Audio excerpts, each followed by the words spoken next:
Abbiamo semplicemente stabilito un principio, cioè che un bancomat, cioè la possibilità di prelevare del denaro, del cartaceo, in prossimità di una sala slot, sicuramente è un incentivo per i ludopatici a spendere questo denaro. Belluno è fra le prime amministrazioni in Italia ad affermare questo principio e a portare a casa il riconoscimento per una battaglia sostenuta dai comuni della provincia, ove maggiore è la diffusione delle sale slot. Il Consiglio di Stato ha stabilito che i bancomat sono luoghi sensibili e per questo tra loro e le sale da gioco va mantenuta una distanza minima. Ribaltata la sentenza del TAR del Veneto che, nonostante questa indicazione fosse presente nel regolamento comunale, aveva consentito l'apertura di una sala slot alla Veneggia. Eravamo sicuri, ma fino a quando ovviamente non arriva la sentenza non si può mai essere certi. Eravamo certi di aver fatto tutto quello che era diciamo, all'interno delle nostre possibilità, delle nostre prerogative per cercare di limitare una problematica evidente e certificata peraltro sia dagli organi sanitari sia per quanto riguarda l'aspetto dell'ordine pubblico anche dalle stesse forze dell'ordine.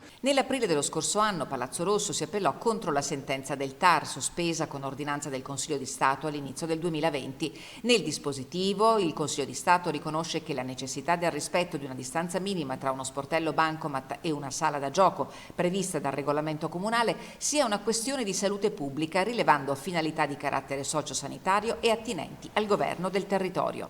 In provincia di Belluno i numeri del gioco d'azzardo sono impressionanti, con una raccolta in costante crescita che oramai supera i 300 milioni di euro all'anno.